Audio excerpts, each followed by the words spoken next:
Bab 3715. Mulai mengajar. Menurut tebakan Juna Yuan, apa yang terjadi barusan adalah pancingan Eric Qin yang membuat pemikiran jenius klan iblis terbuka. Karena tidak bertarung lagi, ayo kita semua bangun. Semua orang menunjukkan sikap layaknya seorang murid dan masih tidak bergerak. Eric Qin menggelengkan kepalanya, melambaikan tangannya. Angin spiritual bertiup melewati semua orang, membuat mereka merasakan reiki dan berdiri tanpa sadar. Eric Qin tidak terlalu peduli dengan perubahan sikap pangeran kedua dan lainnya, juga tidak peduli apakah mereka semua menganggapnya guru atau tidak. Menurutnya, menguji dan mengajari mereka memiliki tujuan yang sama. Tentu saja, lebih baik daripada menjadi kaku dan tidak bisa menyatu dengan mereka saat pelatihan. Sedangkan mereka yang tidak sadarkan diri tergeletak di tanah, Eric Qin melepaskan beberapa cahaya reiki untuk menghilangkan taktik ilusi tempat mereka berada. Beberapa orang juga membuka mata mereka dan perlahan kembali sadarkan diri. Sedangkan mereka yang melarikan diri, Eric Qin menarik mereka keluar dari kabut hitam dan juga membangunkan mereka. Adik ketiga, kamu juga sudah pulih. Bahkan dua pemuda klan iblis yang terluka dalam kebakaran dan gunung es itu berlari di belakang Eric Qin. Ya, efek pil Dewa Master obat sangat efektif, kami berdua baik-baik saja. Keduanya memiliki perasaan yang tidak terlukiskan yang sama terhadap Eric Qin. Meskipun Eric Qin adalah pelaku yang melukai keduanya dengan serius, itu semua karena tindakan mereka sendiri. Sekarang Eric Qin dengan cepat menyembuhkan mereka tanpa meninggalkan bahaya lainnya bagi mereka. Setelah semua orang kembali tersadar, tahu permasalahan yang menimpa mereka. Masing-masing berdiri di depan Eric Qin dengan ekspresi rumit di wajah mereka. Tidak perlu memberi hormat, duduk saja. Eric Qin melambaikan tangannya dan duduk di samping tumpukan api spiritual. Yah, aku tidak suka berbicara terlalu serius, anggap saja jika aku bosan dan hanya mengatakannya secara sembarangan. Sekarang setelah pertaruhan berakhir, arah selanjutnya harus berubah. Beberapa hal harus dijelaskan. Pangeran kedua ragu-ragu sejenak, lalu duduk. Semua orang membentuk lingkaran dan memandang Eric Qin lekat. Sebenarnya, aku sudah mendengar apa yang baru saja kalian katakan, dan pernyataan tentang identitasku pada dasarnya benar. Aku memang berasal dari dunia dewa, tetapi kalian tidak perlu terlalu takut dengan orang yang datang dari daratan dunia dewa. Ucap Eric Qin pelan. Caraku berkultivasi sampai melakukan beberapa cara sekaligus, bagaimana aku harus mengatakannya? Karena kebetulan, orang sepertiku di daratan dunia dewa juga tidak banyak. Jadi jika kalian benar-benar bertemu dengan orang dari dunia dewa, kalian tidak perlu menganggap bahwa mereka sangat sulit dihadapi, atau memiliki banyak cara yang bisa dilakukan, sama sepertiku. Eric Qin mengatakan ini. Meskipun terdengar sedikit mencurigakan dan terkesan membual, tetapi dia harus menjelaskannya kepada semua orang terlebih dahulu. Meskipun para jenius klan iblis ini tidak mungkin bertemu dengan seorang kultivator dunia dewa di kehidupan mereka selanjutnya. Namun Eric Qin tetap harus menjelaskannya dengan jelas, jangan sampai mereka memiliki ketakutan naluriah terhadap kultivator dunia dewa di dalam hati mereka. Hal ini diperlukan untuk menggagalkan kepercayaan diri mereka, jika tidak maka akan sulit untuk membuka diri dan belajar.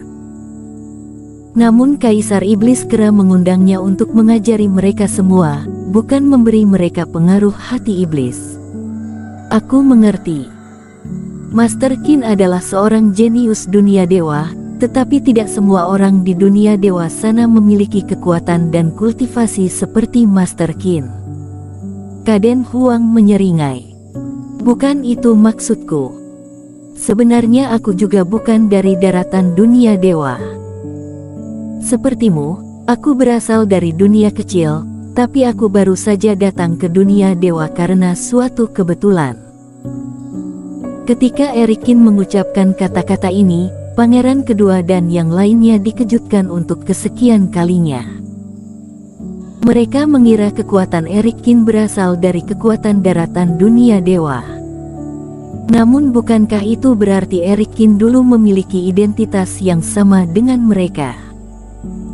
Ini membuat semua orang berdecak kagum, yang juga memunculkan perasaan akrab. Kalian hanya perlu mengetahuinya saja. Sekarang kita lakukan hal penting lainnya. Erikin melambaikan tangannya. Pangeran kedua, aku ingin tahu kenapa kamu mengakhiri pertarungan ini yang sebenarnya masih terus berjalan. Apakah Master Qin menganggap apa yang aku lakukan ini sedikit pengecut? Pangeran kedua segera menyadari apa yang dimaksud Erikin, kemudian menjawab dengan jujur. Aku berpikir untuk terus maju dan melewati tantangan-tantangan itu, tetapi aku baru menyadari apa yang dimaksud Master Qin dan ayahku, dan merasa bahwa melakukan itu hanya akan membuang-buang waktu. Aku berharap sisa waktu 3 hari ini bisa mendapatkan pengetahuan yang cukup dari Master Qin. Selain itu, Tuan Qin bisa memanggilku Bobby. Yah, pemikiranmu memang lumayan, tapi sayang sekali. Mendengar penuturan pangeran kedua, Erikin melemparkan beberapa kayu spiritual ke arah api spiritual. Lalu dia menyentuh pipinya, sedikit menyesal. Pangeran kedua tergerak.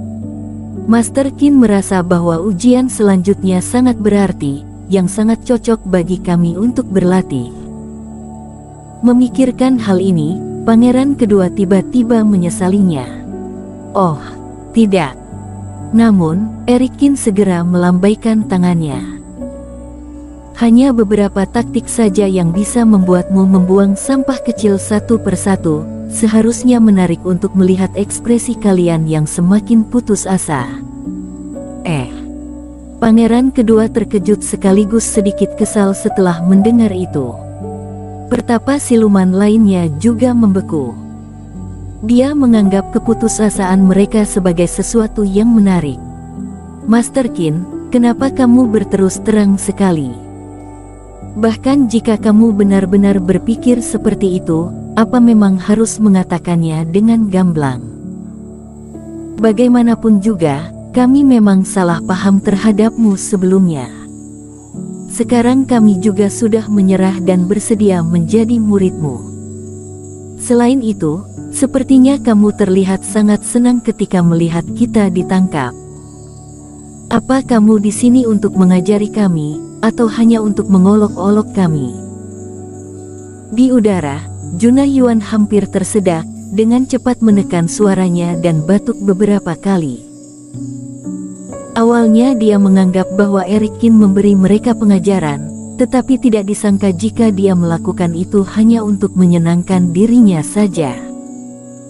Namun trik yang dia lakukan tidak berubah sama sekali.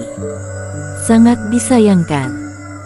Pangeran kedua cemberut, dengan paksa mengendalikan pikirannya, menekan pikirannya yang sejak tadi terus mengomel. Master Qin, sekarang kami telah mengakui kegagalan kami dan memutuskan untuk mendengarkan arahan darimu. Akankah kami kembali ke tempat latihan atau akan tetap di sini?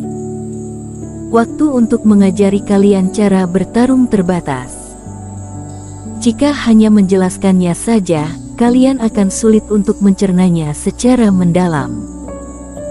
Lebih baik tetap di sini dan jalankan pertarungan yang sebenarnya, kata Erikin. Pangeran kedua, Kaden Huang dan yang lainnya juga mengangguk setuju, penuh keyakinan. Setelah masuk dalam jebakan Erikin beberapa kali sebelumnya, kesadaran mereka untuk bergabung dan untuk bertarung meningkat. Kalau begitu Master Qin, mari kita mulai. Semua orang menjadi bersemangat. Selanjutnya, Erikin harus memberitahu mereka beberapa poin penting. Kemudian membawa mereka mengunjungi bentuk-bentuk formasi atau larangan yang tersembunyi, menambah pengetahuan dan memperluas wawasan mereka.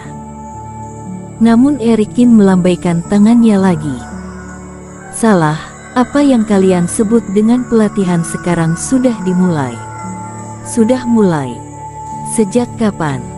Kaden Huang terkejut. Baru saja. Kalian lihat aku berjalan mendekat dan duduk di tengah-tengah kalian. Kalian bahwa tidak peduli ketika aku memasukkan kayu ke dalam kobaran api spiritual.